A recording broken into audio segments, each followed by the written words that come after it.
Hello dear students, पिछले class में हम आप लोग के लिए प्रत्यक्ष विधि से माध्य के क्वेश्चन नंबर 3 के 1 लेकर के आए थे और आज हम लोग देखेंगे क्वेश्चन नंबर 3 के 2 और प्रत्यक्ष विधि से ही हम लोग देखेंगे। थोड़ा सा ध्यान देंगे हम लोग। क्वेश्चन हमारे बुक में यही है, अंक में लिया गया हुआ है यह 10 से 25, 25 से 40, 40 से 55, 55 से 70 और 70 से 85, 85 से 100 और विद्यार्थियों की संख्या मतलब कि बारंबारता क्या है 2, 3, 7, 6, 6, 6 हम इधर लिख लिए हैं वर्ग चिन्ह और इसका जगह अभी हम लोग खाली रखे हुए हैं। और हम लोग जो फॉर्मूला जो होता है सिग्मा एफ एक्स, तो उसमें एफ एक्स की जरूरत है, इसलिए हम लोग एफ एक्स को यहाँ पे लिख लिए हैं। तो थोड़ा सा हम लोग ध्यान देंगे। ये वर्ग चिन्ह जो है, वर्ग चिन्ह के लिए हम लोग बताए थे वर्ग चिन्ह x बराबर a प्लस b बाई 2, मतलब a इसमें निम्न सीमा है और b क्या है उच्च सीमा, और दोनों को जोड़ करके 2 से भाग देना है। मतलब कि जहां ये जैसे ये अंतराल है 10 से 25, इसमें निम्न सीमा कौन है तो 10 है और उच्च सीमा कौन है 25। तो वर्ग चिन्ह में हम लोग क्या करते हैं, इस दोनों को एक साथ जोड़ देते हैं और उसको आधा कर देते हैं, मतलब कि 2 से भाग दे देते हैं। तो यहाँ पे निम्न सीमा है 10 और उच्च सीमा है 25, दोनों को जोड़ेंगे तो 35 आएगा। दोनों को जोड़ेंगे तो कितना आ जाएगा 35 आएगा और 35 को 2 से भाग देंगे, मतलब कि 35 को आधा करेंगे तो आ जाएगा 17.5, भाग देने पे आ जाएगा। तो वर्ग चिन्ह में हम लोग लिख लेंगे 17.5। फिर हम लोग देखेंगे दूसरा, तो 25 से 40 है, तो दोनों को अब क्या करना है, जोड़ना है और आधा कर देना है। तो 25 और 40 को जोड़ेंगे तो कितना हो जाएगा 65, और 65 को जब आधा हम लोग करेंगे तो कितना हो जाएगा 32.5 हो जाएगा। उसी तरह से हम लोग यहाँ पे जोड़ेंगे 40 और 55 को जोड़ेंगे, तो 40 और 55 को जोड़ेंगे तो कितना हो जाएगा 95, और 95 को आधा करेंगे तो कितना हो जाएगा 47.5।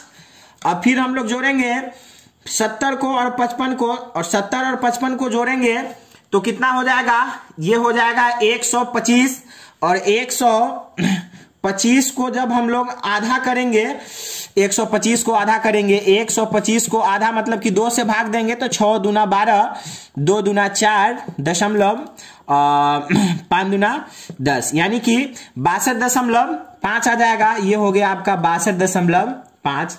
फिर हम लोग जोड़ेंगे 85 को और 70 को, 85 और 70 को जोड़ेंगे तो आ जाएगा 155, और 155 को हम लोग हाफ करेंगे मतलब कि आधा करेंगे, उसको 2 से भाग देंगे तो आ जाएगा 77.5। देख लेते हैं हम लोग थोड़ा सा यहाँ पे, 85 और 70 है तो 85 और 70 को हम लोग एक साथ जोड़े 5, 8, 7, 15, 155, इसको 2 से हम लोग भाग दिए। 2 से भाग देने के बाद ये आ गया 7 दूना 14, एक बचा 7 दूना 14.5, यानी कि 77.5 हम लोग लिख लिए यहाँ पे 77.5। अब जो है 85 और 100 दोनों को जोड़ेंगे और 2 से भाग देना है, ये 100 है, तो दोनों को जोड़ेंगे तो 185 और 185 को हाफ करेंगे हम लोग तो आ जाएगा आपका 92.5 आ जाएगा। ये देख लीजिएगा आप लोग खुद। अब क्या हमको चाहिए, अब हमको चाहिए एफ एक्स। एफ क्या है हमारी बारंबारता और एक्स क्या है वर्ग चिन्ह। यहाँ पे देखिए वर्ग चिन्ह को लिए हुए हैं यहाँ पे एक्स, और विद्यार्थियों की संख्या जो है मतलब कि बारंबारता जो है उसमें क्या लिए हुए हैं, एफ लिए हुए हैं। तो यहाँ पे लिखा गया हुआ है एफ एक्स, मतलब कि एफ में एक्स से गुना करके लिखा हुआ है। तो हम लोग गुना करेंगे 17.5 में 2 से गुना करेंगे तो कितना आ जाएगा, ये आ जाएगा 35। अब हम लोग गुना करेंगे 32.5 में 3 से गुना करेंगे तो 32.5 में 3 से गुना करेंगे तो ये आ जाएगा 97.5।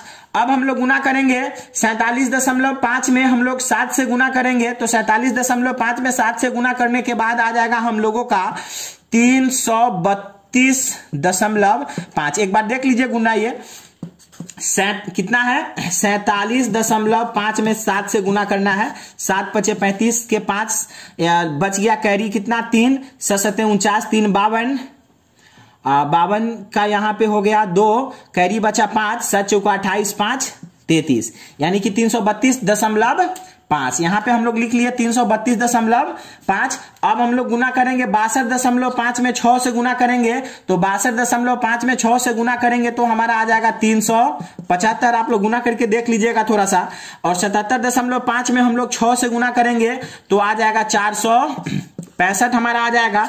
अब बच गया हमारा यहाँ पे 92.5 में हमको गुना क्या करना है, 6 से करना है। तो 92.5 में मतलब 92.5 में हमको गुना करना है 6 से, तो गुना करेंगे तो आ जाएगा हमारा 6 × 30 के 0, बच गया यहाँ 3, 6 दूना 12, 3 15, कैरी बचा 1, 9 6 54, 1 55 दशमलव यहाँ, यानी कि 555।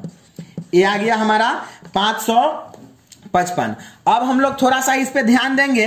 करना क्या है, करना हम लोगों को क्या है सो, अब सिग्मा का जो काम होता है, सिग्मा का जो काम होता है वो उसका काम होता है जोड़ने का, सबको एक साथ जोड़ता है। तो हम यहां पे ले लेते हैं सबसे पहले सिग्मा fx। तो थोड़ा सा यहां पे ध्यान दीजिए, सिग्मा fx हम लिखे हैं, तो fx है माने f में x से गुना है, f में x से गुना है, और सिग्मा क्या किया है, fx के जो गुणनफल है उन सभी को एक साथ जोड़ा है। तो हम इन सभी को जोड़ेंगे एक साथ।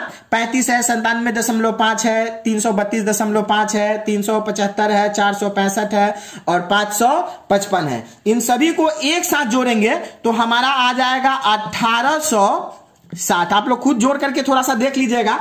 ये आ जाएगा हमारा पूरा योगफल कितना, 1860। अब हमको क्या चाहिए, नीचे जो फॉर्मूला हमारा होता है sigma fx by sigma f, क्या होता है सिग्मा f।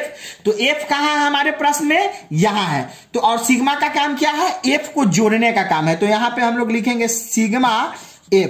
तो सिग्मा f बराबर माने f का योगफल, टोटल मतलब टोटल बराबरताएं कितनी है, तो इस सब को जोड़ेंगे हम लोग 2 3 5 7 12 6 18 6 24 6 30। अब थोड़ा सा हम लोगों को ध्यान देने की जरूरी है। सिग्मा fx टोटल आ गया कितना, 30, और सिग्मा fx जो है हमारा, सिग्मा fx का मान है वो 1860 है। तो हम लोग को ज्ञात करना है माध्य, तो हम लोग ले लेते हैं, लिखते हैं यहां पे माध्य। माध्य बराबर क्या फॉर्मूला इसके लिए हम लोग पढ़े हैं, sigma fx by sigma f। ध्यान दीजिएगा इसमें कुछ नहीं है, माध्य बराबर sigma fx by sigma f। अब थोड़ा सा ध्यान दीजिए, सिग्मा fx की वैल्यू कितना है, ऊपर में हम लोग निकाले हैं 1860 बटा सिग्मा f का वैल्यू कितना है, 30 है। तो यहां पे दे देंगे हम लोग 30, मतलब 1860 में हम लोग 30 से भाग देंगे। भाग देने के बाद हमारा आ जाएगा 18 18 6 12 62 बराबर हो गया 62। हमारा यही हो गया माध्य, यही हो गया हमारा आंसर। नीचे हम लोग लिख देंगे, नीचे हम लोग लिखेंगे अतः माध्य ए, मतलब कि माध्य को हम लोग ए से व्यक्त करते हैं, माध्य ए बराबर 62। यही हो जाएगा हमारा आंसर। ये हमारे भारतीय भवन बुक के से जो है कि पेज नंबर एसपी के 32 है और क्वेश्चन नंबर 3 का 2 है। आप लोग थोड़ा सा देख लीजिएगा और अगले क्वेश्चंस के लिए जो है बने रहिए मेरे साथ आप लोग आगे।